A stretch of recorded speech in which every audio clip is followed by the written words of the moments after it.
Hello, everybody. This is Wednesday Warrior on Patriots Inside the Wire. I am so glad that you joined us. I am here with Lori Egerter from the Tree of Valor. Hello, Lori. Hello, I'm so proud of you. You said my name right. I have practiced all week for this. I did not want to get it wrong. I do want to give a shout out to our wonderful, wonderful Lexi, because I know she is watching and I know that we love her and is the most amazing person in the whole entire world. So, hello, Lexi.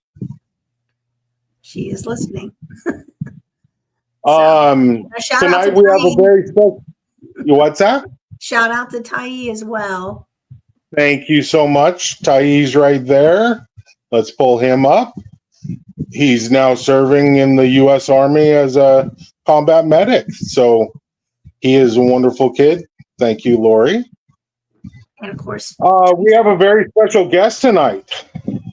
Amazing story, amazing woman with just a true, I don't know, a fire, like a blessing from God, really. I'm just so amazed by her. Before anything else, I do want to thank 107.5 The Swamp. They are our partners, and we truly appreciate them. I want to thank you, Lori, and the Tree of Valor. The Tree of Valor has been instrumental to the Wednesday Warriors show, and we appreciate you. And I do want to shout out our new festival that's coming up, September 27th, the Sergeant P. Sept Festival. We have 22 artists and groups that are playing part of the Two-Step Tribe, and we are doing it on Gold Star Family Day. So if you can make it out, please do so. If you cannot, please go to the website or the QR code at the bottom of the screen there and donate, because we are doing it for the families of those that we lost. So without further ado, let's bring up our guest. So are we going to play Tracy's song first? Yeah, well, let's introduce our guest, and then we'll go to the song first, and then we'll go into the story. Okay. Hello, Miss Stacey. Welcome. Thanks. So if you could introduce yourself and tell us a little bit about yourself. We'll get into your story in full in just a little bit, but we want to get an idea of who you are. All right. So I'm Stacey Burnham, mother of Private Nicole Burnham. Also here in Minnesota, co-founder of a nonprofit, Minnesota Kindness Alliance, that is kind of the umbrella for a couple other events here in our city that I can explain a little later in the show. So you are located up there in Minnesota then? Yep, Anoka, Minnesota, a little north of the Twin Cities. Oh, okay. Wonderful. And you enjoy the wonderful white during the winter? You know, I've lived here all my life, I guess, so it's all I know.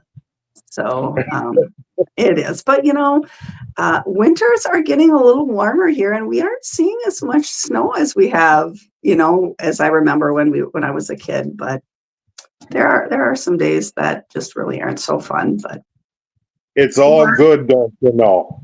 When I was there in October, it wasn't yet cold. It was still nice. I mean, the last few days it's been in the 90s. So wow, that's warmer than here.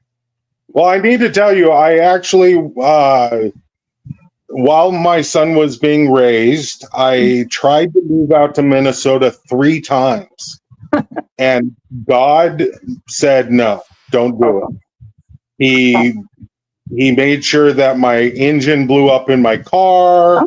He made sure that I was financially robbed. You know, there was issues with going to Minnesota, but I was going to move to gosh, what is that town? Something Apple down south. Apple Valley? Apple Valley, yeah, Minnesota. That's the town I chose. It's a beautiful town with a beautiful community and a very high-rated school district. Yes. I thought, hey, that's where I want to take my son, and God had a different plan. So, Western Washington is that's where it is. It's a beautiful state with 4 distinct seasons. So it is. I'm, lived here all my life, and I couldn't imagine living anywhere else. That's what the draw for me was. Unlike Washington, where you have 14 falls, 2 winters, 3 springs, and a hint of summer. Yeah, I thought Minnesota would have been a little bit more better, especially since, we're so gray here all the time with the rain. So I wanted the 4 seasons, but that's okay. I don't mind. I'm not mad about it at all, obviously. We just don't know how you stand all that rain. It seems like you're living in England. Yeah, I couldn't imagine that. I could not. Yeah. Around here, all we have is wet feet, so it's all good. Okay. Let's get this song on the road to get us started off. What do you think? So do you want to preface what this song is so that she knows? This song is called "Raise It Up." It's an anthem, and it is amazing. And it is written and sung by our host, Tracy Two-Step. So she's not on tonight because her son is he has his own choral concert tonight, but she was sad she wasn't going to be here. She wants me to hook you 2 up after this because I have told her, what a powerhouse you are. And so she definitely wants me to connect you too, but she feels bad, gold star to gold star, that she's not here. Absolutely. Here we go. This is called "Raise It Up."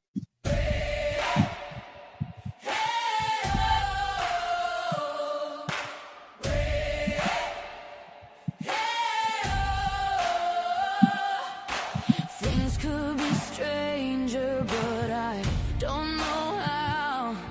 I'm walking through changes, I'm standing here now. Life, love, our country, the stories they tell of heroes who served and never came home well. 2 flags flying high in the sky. Oh, glory waves don't tread on me right. The price of our freedom was written in blood. We lift up their names, we honor with love.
Did you hear it, Stacey? I did.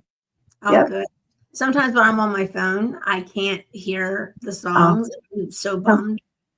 Oh my gosh, she has some of the greatest music, and that's my favorite. That's like Yeah. my favorite song. That this one and the one that we're going to do at the end, both of them. I mean, she has a lot of them that I each time I'm like, oh, that's my favorite. No, I heard this one, and so I said, I think she should start her music festival that she's doing next weekend.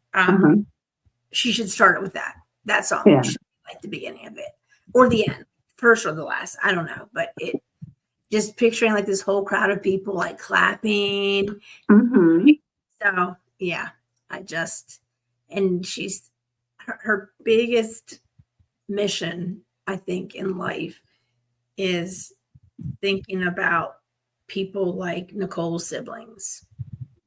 She feels like the siblings there's like things for children of the fallen, there's things for the spouses, the parents, but apparently, like, this is not like, I wouldn't know any of this, right? But she's very hardcore about the fact that there doesn't seem to be a lot of organizations that are focused on siblings, like just siblings. And last week's show, we had a Gold Star mom on, and she was saying how much she was suffering, right? And one of her kids, it was time to go somewhere, make dinner, and she was like, "No, I just can't do it." And her child was like, "No," and she's like, "What?" She's like, "No." She's like, "I'm still here. I'm still here. Like, we still need you. We know that you're suffering, right? You still have other children, right? You have to rise up for us." And she said at that moment, she, like, something snapped in her that she was like, I have to do what I ever is required in this life, because these kids are still, so those who happen to know each other, it was funny, they met each other in an airport of all places, right? But when I brought Amanda on the show, Tracy and Amanda didn't know till they were on the show together that they knew each other from the airport. So it was really neat, which is usually what happens with Tracy. Like, there's always some way that you'll connect with her that I don't know it's going to happen. Like, I didn't know that story before the show. So I'm not sure what happened. If William, are you still here? I am. Okay. So I just wanted to make sure. So, yeah, I've thought that too. They're kind of the forgotten survivors, siblings are. And I have thought of that often, because I can only imagine. My guess is that when, people see my boys, I'm sure they ask how I am, how, my husband is, and I sometimes I kind of feel like I hope people recognize that, they are grieving too, and just in a very different way than, Steve and I are. Right. And it seems so. Tracy's always looking for people to, like, join her on this mission to, put your kids at the forefront. I don't remember. I want to say it was Nicole's, would have been her sister-in-law. Who was the girl? This is just a tiny little story, William, that last year when I went to her event, it was a beautiful event. Stacey put together the most beautiful Tree of Valor tribute I've ever seen. She worked so hard on this. She had this huge it's a veterans homeless shelter. And in this, she had, how many trees were there? Over a dozen trees. Yeah. It was just absolutely beautiful. And I'm so bummed that Tracy didn't get that picture, because what's my fault she didn't get the picture. But Stacey has put together this beautiful display. So she has the run, she has this amazing raffle, the whole day is over. And all of a sudden I hear this noise, and I know the noise. It's when a picture, because the pictures are wooden, fall off a tree and land on the ground. It's a very familiar noise to me. So of the hundreds of pictures that Stacey had for all these trees, most of them were not of Nicole. They were of all these other, stories. For each tree was a story. So I'm like, oh, I hear the noise, right? And most of the place was carpeted also too, right? There was a lot of carpet. But the room that Nicole's tree was in was not carpeted. So I go out, I'm like, one of the pictures fell. And I go out, and there on the ground of all the pictures it could have been was Nicole. No. It was. And I thought to myself, this is her letting them know, Mom, I see you, right? I see what you did. I see what you're doing.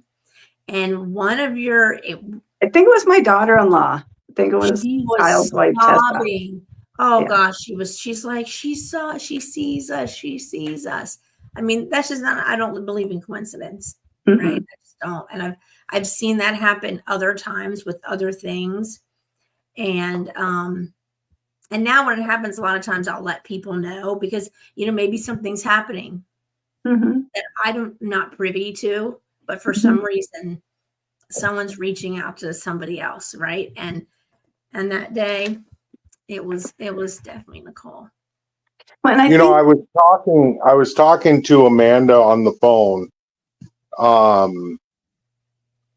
and from the Gold Star mom from last week. And I was talking to her, and she told me the story about we were talking about Native American culture and stuff because I'm Native American, she's Native American. So, but she's coastal and I'm plain, so we have differences.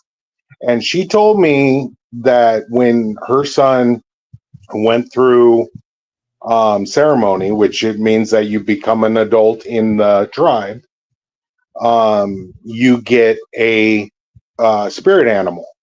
You are gifted what spirit animal you are, and his was I believe it was a red-tailed sparrow or hawk, red-tailed hawk. I'm yeah. sorry. And she said that when she went home, there was two hawks flying around her house, like regular. Hmm. And after the funeral, she came home and one was gone. One never came back. And she was like, "There's my son. He left. He went away." And oh my gosh, that story that you just told hit me just like that. It's like God, how he works in our lives. It was. Thank you, Lori. Thank you for that. And that's part of what I think what's important to know about that and the display was probably the setting it was in that made it even more magical. So the setting is there are three, it's called Havens for Heroes, and it is a veterans homeless shelter, and it's made up of three, they call them cottages, and they're over 100-year-old buildings, and they were the site at one time of a state hospital, like an institution. So there are these big, grandiose brick buildings, chandeliers, and just a lot of beautiful woodwork and original mezzanine floors. And you open the door, it's kind of a big entrance, and you open the door and you can see all the way down into this building. And so along the wall of that is where we put up the trees, and at the very end of the hall, at the far end of the building, it was like a sunroom, which has another set of French doors, which is very bright. And that's where like Nicole's tree stood. And it was a white tree versus the others that were green. So I feel like I'm very proud of the display we put together. And that was all. I have a group of ladies there was a volunteer who went and put a shout out or a ask out on Facebook for donated trees, and she spent the whole summer driving around picking up these donated trees. You know, and then we got them all set up, and but I think just part of that, the setting was a lot of the magic or the beauty of the display. While they're beautiful everywhere you see them, I just thought they were extra beautiful in that building, in that setting. Well, what I'm doing right now, because I'm so frustrated with myself, but I did not send Tracy the pictures, is I'm going to put the pictures in the comments, because you know, people watch this like after this moment, right? And I just want people to see this. I'm also was working on your video, the one that you can't hear the names, but I'm gonna put it together anyway, so that you can use it for the next couple weeks before, because you have like, what, 3 weeks till your, is it 3 weeks or 2 weeks? Something like that's October 4th. I lost count. So I'm gonna but you could use it to say, listen, this is what we're doing. So if you're a Minnesota Gold Star mom or a veteran, we need you to help us to set up the Not Your Terror tribute or salute at this event. So if you're from Minnesota, please reach out to me. I realize I'm saying Minnesota like it's the size of Delaware, but I mean, but yeah, I'm gonna put those pictures, like I said, in the comments, so that people can see how beautiful it was, because it literally was the most gorgeous display outside of my own. But no, just kidding. No, but really, that someone put together.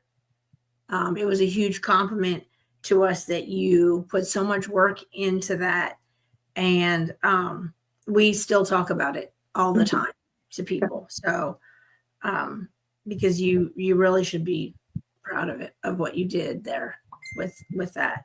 So will they let you keep them up for a little bit this time again, do you think? I'm not sure yet. You know, they stayed up for several months last year afterwards. So I'm not, you know, there are some places I would like to put them in town. You know, so our walk is Saturday, October 4th. So we have about a month before Veterans Day. You know, and I do have, you know, a couple places where I could put them, you know, some up for Veterans Day. It just, it's a lot of work. And sometimes just coming off the walk is just mentally, you know, draining. And sometimes you just need that time to decompress. And, you know, the thought of disassembling them, moving them, and re-putting them back up sometimes. I think we could help you to advertise them, Tracy, Stacey, so that people could. Didn't you do like tours or something? Yeah, they did some. Yeah, I know the Anoka Historical Society came, and yeah, we just showed some groups. So in that building we use part of that building, the basement of it, for an event space for some rock painting we do. And as groups came to that, we, since they were up, we always just showed it to them and what it was. I just wonder, is there a way you could use it to fundraise for yourself or for that building? Yeah, maybe. I haven't, you know. Yeah. But if it's something that you can use, that people come to see it because it's Christmas trees, right? Then while you're there, you're also saying the cause behind it, right? So, you know, that's one of the reasons why we do this. Other places, we want it to be helpful to you, right? And I think, and let me just point out real quick. Just in case most people don't know, or if you're tuning in for the first time, we're talking about the Tree of Valor, which we're so thankful for Lori for all the effort and hard work that she does. It's these trees you see on the screen. If you're not watching YouTube, please go to YouTube. You can see the trees, And on the trees are pictures of veterans, of fallen heroes. There are different honor trees all throughout, and it's so segregated to each individual war group. I mean, it's so coordinated beautifully that you need to see it firsthand. You need to go and you need to see it. Yes, Lori, I know I said I would never go to North Carolina ever again since I had to drive through the hurricane, but Ty and I decided, because he said that he was going to take Lexi to the prom, right? Yeah. That we'll have to come out because I want to see it as well. So Yes. if we come out for that, we need to make a special trip to the gallery so we can do a walkthrough and see everything, Yes. especially Ty's tree. Yes. Because So Stacey did the same thing. William, she had, like she said, like a dozen of these trees all covered with these of our pictures, right? Pictures that she collected, pictures I collected, a combination of them. And she did the most beautiful job with them. And it does make you sad though when it's time to take them down, right? Yeah. You feel, yeah, some kind of way. Yeah.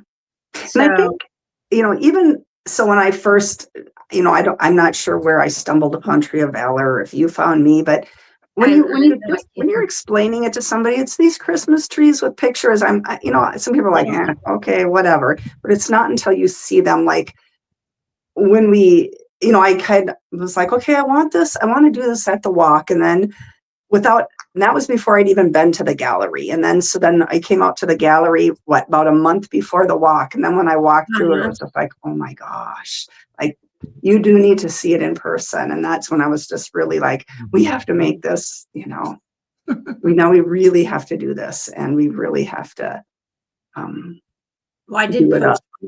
And I think the reaction when people saw it in person were like, wow. Now, of course, just between you ladies and myself, I'm a very emotional person. Don't tell anybody this. And anytime that Ty does anything, when he honors someone, I cry. It just hurts me. It hurts my heart. Because I'm a parent and I know the feeling of loss, because I lost my child, not my son, but I lost my child, and I know that feeling of hurt and loss, and every time that he honors someone, that's what I feel. I just get so emotional about it because I know how they feel, or I get a feeling of how they feel. And so when I see your trees, don't judge me if I'm bawling. Okay, don't judge me if I'm crying. I'm a big guy, but I have feelings. I care. But don't tell anybody that. We won't. We appreciate that. But I really want Stacey to tell us Nicole's story. Yes, please. Okay, so my daughter Nicole, like I said, she grew up here in Anoka, Minnesota. Went to school, graduated here in Anoka, and she actually joined the National Guard. It was the spring of her senior year. Really, the military wasn't on her radar. She was actually already accepted to college. And we had started the process of getting her room and board set up, and she was in the lunchroom. There was a recruiter in the lunchroom of her high school that, whatever it is they say, that, lure them in. Then she comes home and tells me that, she thinks she wants to, she went down to the recruiter office and she wanted to join the Guard. And I was just like, well, what? And at first I did not grow up in a military family. So I was just kind of like, it was kind of foreign to me. but I couldn't, I couldn't talk her out of it. And it was, it was her, she was an adult. So, we supported her decision. So she went off. So she joined the Minnesota National Guard. She went off to basic. So this was, she graduated in June of 2015. So it would have been October of 2015. She left for basic, went to Fort Jackson. From there, she went to AIT at Fort Lee, Virginia. Her MOS, she was a 91F, a small arms repairer. Came home, it was April now of 2016, came home, because now she has in, the Guard, they're 1 weekend a month, 2 weeks a year. And she was doing her 1 weekend a month. But she really, right after she had gotten home, she loved basic, she loved AIT, and she had really regretted that she wasn't active duty, because she had made all these friendships now and they were active duty and they were all going off to, do their stuff. And she was back here home. And she did her a few weekends a month. I don't remember how many months she did it for. And then she was like, I'm going to go active duty. I'm going to ask. So she had to ask her unit to get out of her National Guard contract, and go active duty. And originally she was told, well, that could take months and months, or the National Guard could straight up say no.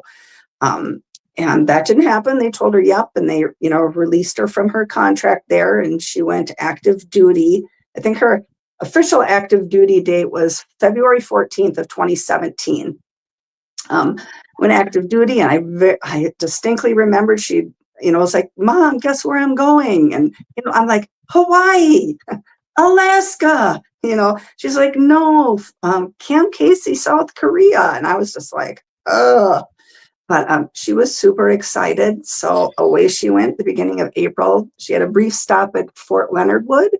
And my dad and I were able to drive out and spend some time with her before she left, and off to Camp Casey she went in April of 2017. I think it was like not long. She was there about a month. May of 2017, she was doing her work, and there was an accident, and they worked with these. They're called Katusas, and they're like, I don't know, Katusa stands for something Korean. They working right along with people in the Korean military.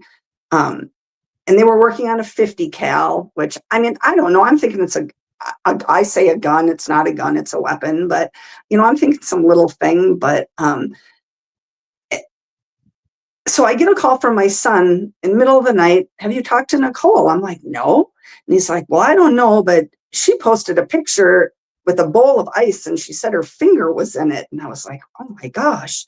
Long story short, her finger had gotten severed, somehow repairing this 50 cal.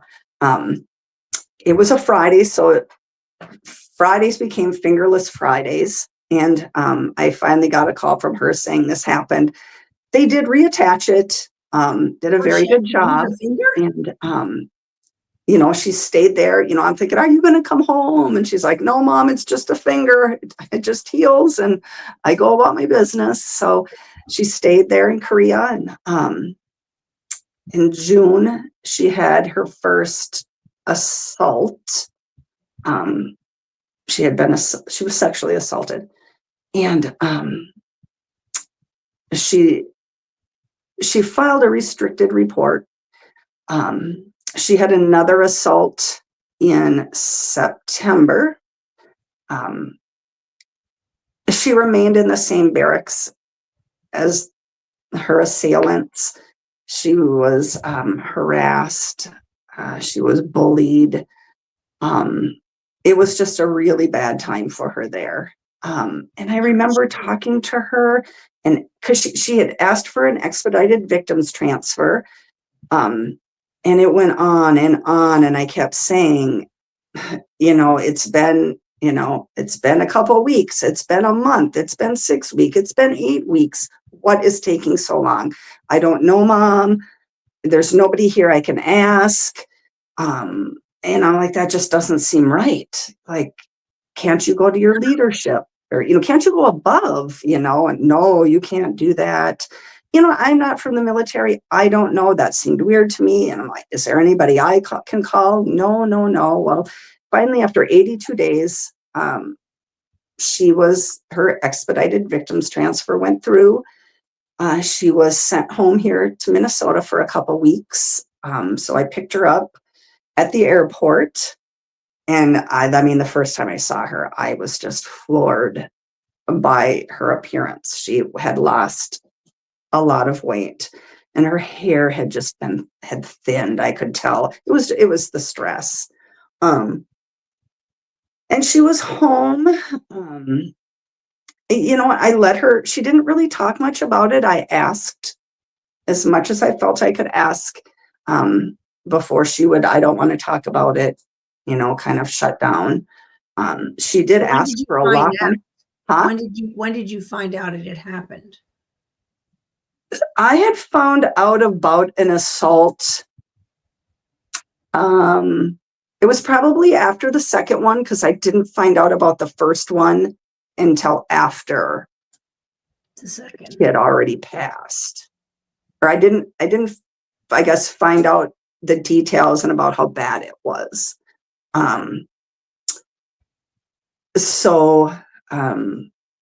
When she was at home, she asked for a lock on her bedroom door.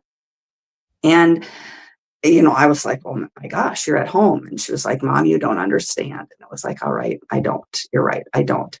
And even with a lock on the door at night, you could hear she would move her dresser in the front of her bedroom door. And so she was home. She got home December 12th of 2017. And she had to report to Fort Carson, Colorado, the weekend right before the new year. She had to go and report, and then they had their long holiday weekend. So how are Stacey and Steve at this point? How are Stacey and Steve at this point? Because just knowing Steve's a little bit that I do, I cannot imagine he is not boiling. His daughter is moving a dresser in front of her door. Mm-hmm. I think we were confused. Because we did not understand what really had went on. So she didn't elaborate. Okay. She didn't really elaborate. And when she came home, I remember I picked her up from the airport the plan was, when she got her expedited victims transfer, we knew she was going to Fort Carson, Colorado. So she was going to drive from Minnesota. So she had a car. So I had purchased, a new used vehicle for her. So I picked her up at the airport. So, she drove her car home, and she came home and she showered and immediately, left and went out with friends, which, part of me was like, I could see the stress on her and what it did to her, but it warmed my heart that that's what she wanted to do. She wanted to just go be, her normal, self. And she went and met her friends. And, as far as I know, that it was very normal. I don't, nobody alerted me to that she acted different or anything like that. And it was as normal as I guess it could be, for those couple weeks while she was home. We, had Christmas, and then, she had to go off to Fort Carson, Colorado. Obviously, as a mom, I would have loved to call and said she's not coming because, she's, I could tell she wasn't completely she had some, mental health, things going on, but not anything that would have alarmed me. To what would eventually happen. So she drove on out to Fort Carson. A couple days later, my husband and I went out and met her because December 31st was her 21st birthday. And I didn't want her to spend her birthday. We didn't want her to spend the new year in a new place, not knowing anyone, all alone. So we rented an Airbnb out there, and she checked in, and then she was released for the long weekend. And we did all, the sites and stuff we could do it, in Colorado Springs, celebrated her birthday. Nicole, you know, I mean, she was pretty crafty and she liked to sew. So we went to Joann Fabric 8 million times, bought fabric, and she was sewing things. And, you know, we did the night before we had to leave, we did our, you know, we did a big Target run to get everything. And you know, she had to go back to the barracks, and, you know, we said our goodbyes, and, you know, I gave her a hug, and I'd already had plans to go back with my stepmom, for the President's Day weekend. So it was what, six weeks away. We were going to go back. So, you know, we had already had that planned. So we got home, and, you know, she was, you know, there was a communication every day with her from the time I left. You know, she loved Colorado. It was beautiful. She, you know, got along well with her roommate. She was, she did, you know, report to behavioral health. So she had gotten, because she had started behavioral health in Kamkainsi, South Korea. And things were, you know, seemed very good. There was kind of this new, I could tell, you know, in her, there was a little like a spark, an excitement of like, oh, you know, she's in a new place. This was kind of a new beginning. And things, like I said, seemed very normal, very well. And I was in Atlanta for work, and my husband happened to be in Dallas, and I received a Facebook message. I woke up to it on Friday, January 26th, and it was somebody just like, you know, Mrs. Burnham, can you check on Nicole? I'm worried about her. And I'm thinking, oh, okay. So I'm not really knowing who this person was, you know, but assuming it was, you know, a friend of hers. She had mentioned this person's name. So I knew that they were in, this person was in Korea with her. So I'm assuming they're texting me from Korea. So of course I called her. It's 5 o'clock in Atlanta. So it's like 2 o'clock in the morning, and she in Colorado, and she doesn't answer. So I messaged the person. I'm like, yeah, she didn't answer, but it's 2 o'clock in the morning. She's probably sleeping. Okay. So I go about my business. I get ready for work. I, you know, go to work, and then the person messages me back. Well, I'm really worried. Could you call there? And I'm like, can I call there? Well, you know, I'm like, well, I don't get it. Why are you so worried? Well, you know, I'm worried she might have hurt herself. And I'm like, what? So I start calling, you know, all around. At first I call the, you know, Colorado Springs Police Department, because I just didn't know where to start. So I get a hold of Fort Carson. They're going to do a welfare check. I'm thinking, oh my gosh, at any minute she's going to call me and be mortified that I, you know, called them. And because by now it would have been 7 o'clock, she would have been at PT. And I just envisioned somebody, you know, like, hey, Burnham, your mom's calling, worried about you. And as, you know, the time went on, we didn't hear anything. I'm talking to my husband. I'm talking to my boys. Nobody can get a hold of her. And then I get a call from my husband, and he was like, Nicole's dead. And I'm like, what? What? And he had been calling her cell phone, and a military police answered, and they said they were in her barracks and that she would have been found deceased.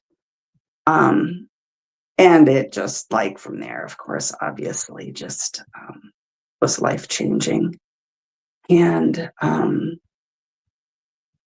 yeah, it's just, I feel like I don't know, I feel like I remember everything about that day, but not anything.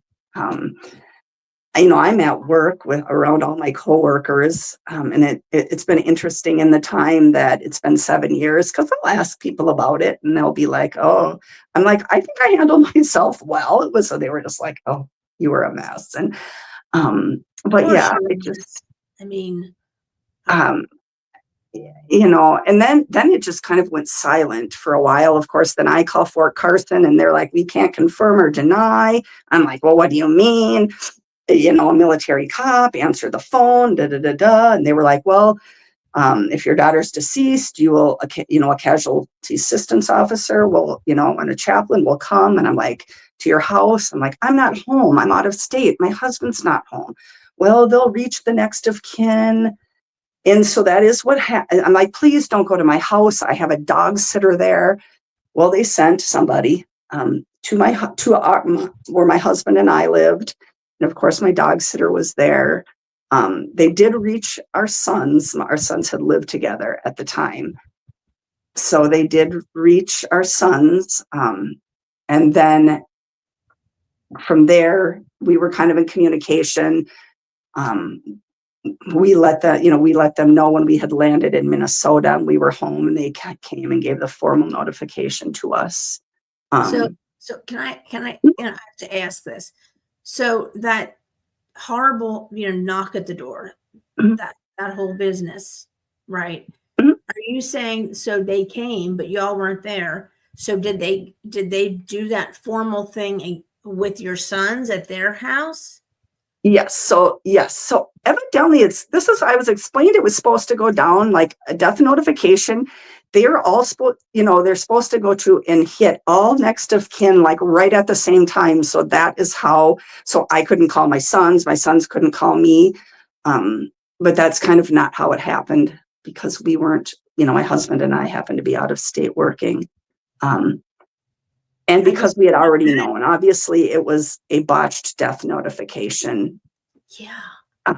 Because the military police, number one, should not have answered the phone. Number two, they tampered with evidence. Because the phone obviously was part of a crime scene at that point in time. But for your children, they were how old? Because they were grown, but I mean, yeah, they were 21, 23, and 25. So they were young. I just can't imagine. This is where Tracy would be doing like a cart, or like a, oh my God, cartwheel thing, because you know how she feels about siblings, right? Yeah. To think like this is the first time I've ever heard, I'm sure it's happened, Mhm. where the siblings are the one that see the car, that get the, I mean, I can't, normally you'd be hearing it from your parent would be telling you, this is what's happened to your sister. And instead, they're the ones hearing it. Like it had to have been just shocking, even more shocking to them. Well, then they had to hear it again, because they had to do it again for my husband and I.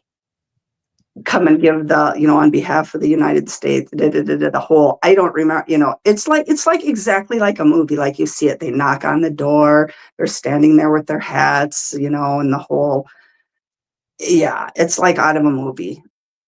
It's just like, I want to interject real quick.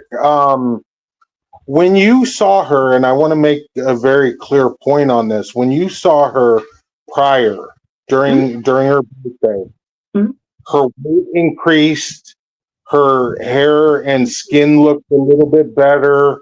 She looked, like you said, like she had a spark in her eye, like she was coming back to the Nicole you remembered, right? Well, she had, so when she had come home December 12th, and like I said, she had, it was 2017, and that, that is when she was like visibly, I could tell she had lost the weight, her, hair was thinning. She died on January 26th. So that, her appearance really didn't change, but just her demeanor had changed from when she had got to Fort Carson, and she had, it was kind of her new beginning. She had got to a place where nobody really had known. I mean, Camp Casey is very small, and everybody kind of knows everyone, what happens there. So the things that had happened there to her, were very, people knew, and it wasn't good things. And part of something that had happened to her that were pictures of her were, spread into her, I don't know, platoon, or, spread without her knowledge. So you're saying she was being bullied at her new base as well? Nope, not her new, her old. So that was it. So once she got to her new place, for her, that was a new beginning. Nobody knew what had happened to her. So it was kind of like, she had kind of left Camp Casey, left that part all, behind. However, her second assault, she did file an unrestricted report. So there was a court martial and she knew that was going to happen. And so it was Friday, just January 26th, when we got word that she had been found deceased in her barracks. We found out that around January 23rd, she was told she was going to have to go back to Camp Casey for that court martial. So I'm guessing, that probably why they couldn't do something over Zoom, I don't know, but I'm sure that probably had weighed a bit because she had already given a deposition. But I didn't have any talk with her about that. She had never told me that. I just found that out after. Like I said, there was nothing in any conversation that I had with her from the time I left Fort Carson on January 1st until my last conversation with her on January 25th at noon. I was on my lunch break at work. She called. As always, we always joked, it's this time here. What time is it there? Because of the time difference. She was very upbeat. She asked me about her tax returns, if she had gotten her W-2. She asked if her new driver's license had come in the mail, because when she turned 21, you got a new ID. And I was like, nope. Well, I said, I don't know, Nicole, I'm in Atlanta working, but I fly home tomorrow and I will let you know. Okay.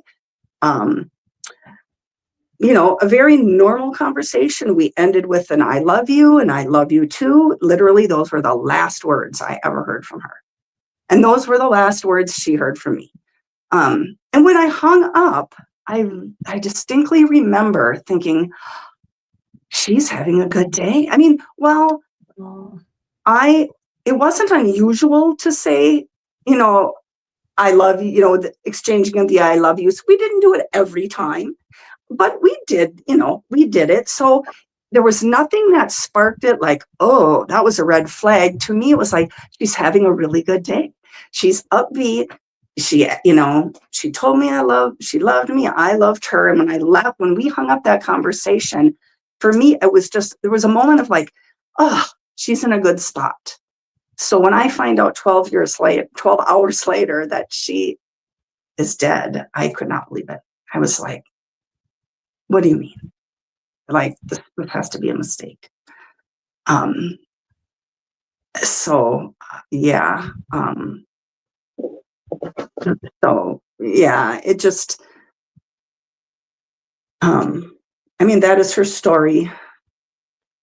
I hate the ending, but I have to focus on how she lived. There are questions about her death, correct? Yeah. So there are, we had asked and asked. Go ahead. I would really like to push this issue if the Army is not. I know how the Army works. I know how, investigations go, mainly because when my son honors fallen heroes, some of them are under investigation, and some of these people have been waiting years and years. And, oh yeah, it's still under investigation with no answer. No. All those people have moved on. They've gone to other places. It's a new investigator, and of course it's a cold case or an old case or whatever. So it's not taking priority and stuff like that. So there are questions, if I'm not mistaken. There is. This is the thing though. What I'm worried about is this story. I feel like is super important for Stacey to tell. Me knowing the story, right? That I feel like this is we need to give her more than this 5 minutes she has left in the show. I think we need to finish her, like do a stop and end our show at our normal time. And Stacey, if you have the time, we would love to keep doing the show and then air the second part of your show next week, because, and I have goosebumps when I say that, because this is, depending how much you want to share, this story is one that it needs to be what you feel comfortable sharing. You have an outlet to share it. But I don't want you to feel like, oh my gosh, I got to be able to say this in 5 minutes, since we haven't touched on all the other amazing things that you've done with that grief. You've taken all that grief and literally turned it into beautiful things. You really have amazing things. So yeah, Lori, if we went to a second show, because our dear host Tracy is not here, she is not able to reset the second channel and all the buttons and all the stuff that I don't do. So if we're going to do a second show, we would have to have her come back on after Tracy has done all her magical stuff. Oh, I thought you meant, when you answered my text message, I thought you meant like you could do it now. Yeah, we can run. We have basically 20 more minutes if we need to. Okay. Or we can have Stacey back. I would love to have Stacey back because I think she's a beautiful person. I just think that the story is really because I want to hear the whole story after the fact, with the walk and the rocks and I want to know all that stuff too, because that is where it lifts my heart, because your story, this part so far, has crushed my heart. It hurts my heart. But the story after, how you rose from, like a phoenix, rose from the ashes and created something so beautiful and so inspiring, that makes you just a God's angel, just a beautiful person, and so inspiring to me. So if you could, we would love to have you back, or we can continue with your story. It's completely up to your time schedule. And like I said, we only have 20 more minutes of this that we can run before we definitely have to shut down, because you're right, Lori. We're at that hour mark, which we normally do, but we can run a little bit past and not get in trouble. okay. So How about we do that? I will come back. Can we just segue and I can talk about the walk a little bit, and then we can pick up her story next week? Yes. But I do want to say, I do have to say, because when you talk about, rising like a phoenix and everything that has, beautiful that has come, I do have to say a lot of that was, I'm only able to do that because a gift was given to me to honor Nicole.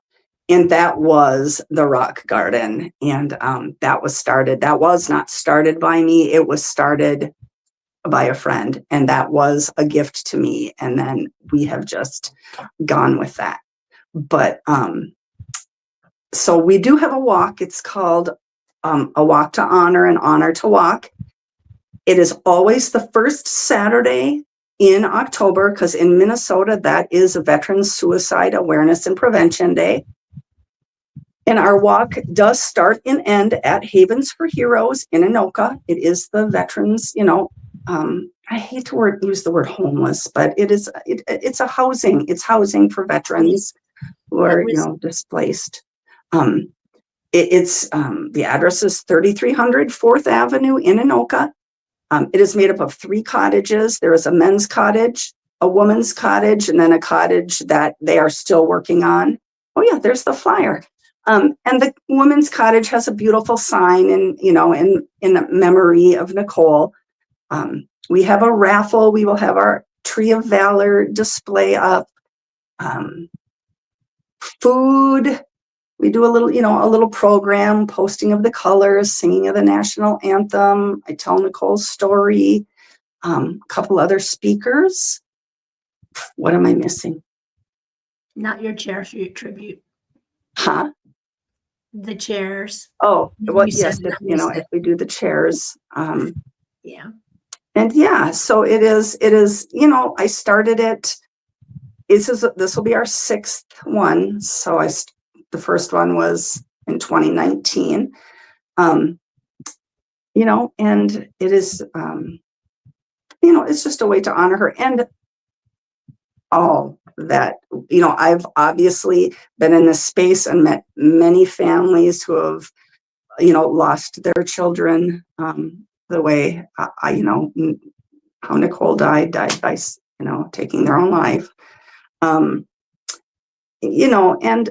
obviously we honor anyone still serving, no matter the manner of death, but that obviously holds a special place in my heart because that's how I lost Nicole. And yeah, so that is what we do on Saturday, October 4th. So anyone in and around the area, we would love to have join us. And you have the most amazing raffle I've ever seen. Yeah, How many items did you have last year? Oh, I think we had over 100 last year. Last year was by far, it was a little insane, but it was we have a lot of generous local, our I would not be able to do this without my family and my friends. My husband goes out around town asking businesses, and like I said, I have a wonderful support system that comes along with every crazy idea I have and supports me.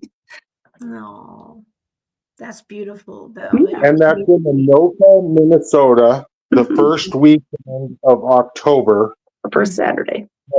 Every first Saturday of October. Yeah.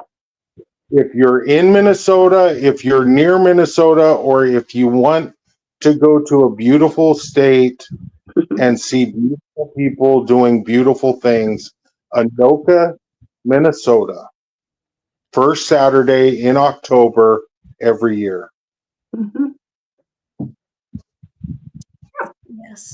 Yes. Well, we're definitely going to do the second half because, Paul Harvey says, here's the rest of the story. There's a whole nother story here that needs to be told of whatever you're, comfortable telling, but it's, yeah. It's like listening to this is like we all opened a book that we didn't get to hear the end of it. Yeah. Because the end of it isn't that you told isn't really the whole end of it, right? And you can share whatever I'll come back next week or whenever it is. They'll have me. Next week's fine, just because it's important to, whoever's hearing this now, right? That it'll be on 107.5 The Swamp next Wednesday on 40 radio stations, right? So next week it'll be 80 countries. What? 80 countries worldwide. We'll get to hear this story. So well, I guess let's end off this segment with a song to kind of pure our heart and blow out the sadness and end on a positive note. And we will definitely have you back, and definitely Tracy will of course be here. So all of you that are listening, all of you that are out there won't have to deal with me. So here we go.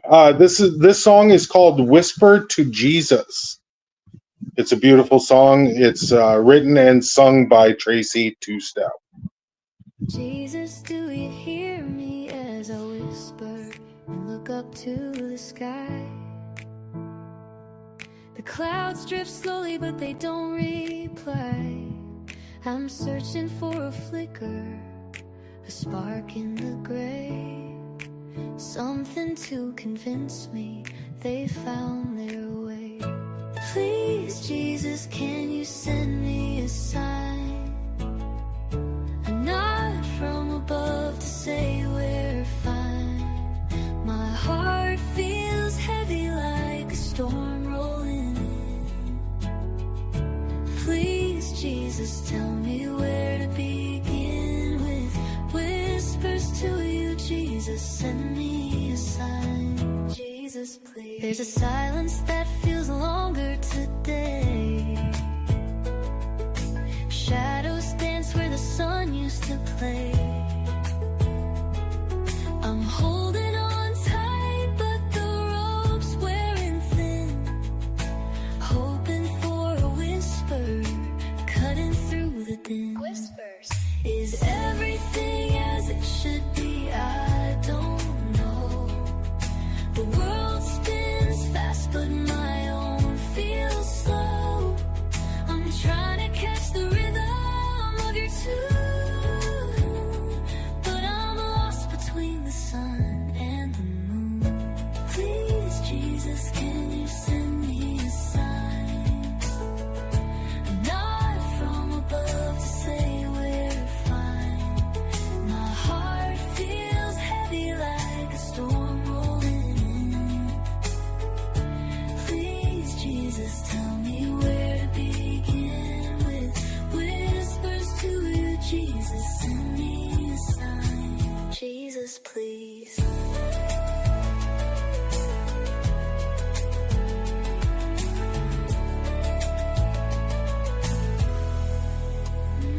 Maybe your answers are written in the rain, in the quiet moments that ease my pain. And when the world seems to crumble apart, let me feel the warmth of your steady heart. Thank you, Jesus, for the whisper.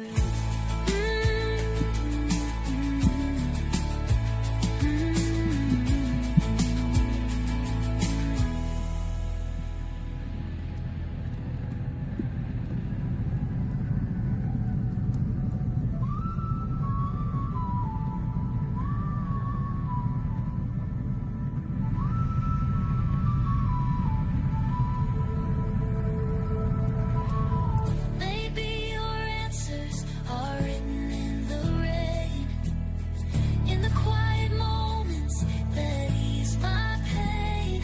And when the world seems to crumble apart, let me feel the warmth of your steady heart. Thank you, Jesus, for the whispers.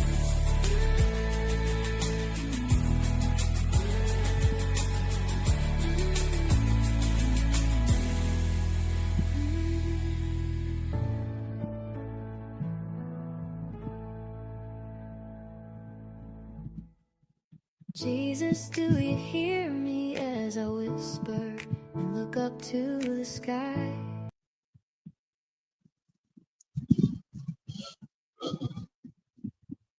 Well, I appreciate you coming on. I appreciate you telling your story. It meant so much to us, and I'm so looking forward to the second part of this saga, and the more uplifting, I hope. Like I said, yes, it doesn't, I don't like the ending of her story. There's been a lot of, her legacy lives on in a very positive way. So, yeah, that is part of her story, and it is a happier part. Stacey, you are a beautiful person. We love you. We pray for you. We thank you so much for coming on, and we will have you on again to tell the rest of your story. And let's remember that Nicole Burnham was a hero. She served our country with honor and respect, and she should be forever lost and missed, but never forgotten. And we will be praying for her every night. Thank you all for coming on and watching. And we're going to close out. Have a good night and be safe and keep everybody in your heart and prayers. Thank you. Thank you. This has been a Patriots Inside the Wire production. Thank you for tuning in to another episode of the Two-Step Tribe, where you, the viewer, are always the rock star of this show. Don't forget to like, follow, subscribe, and share. We cannot do this without you. Your uncle says so, and you are loved and appreciated. Sergeant Two-Step, sign us out. Let's load up and roll out.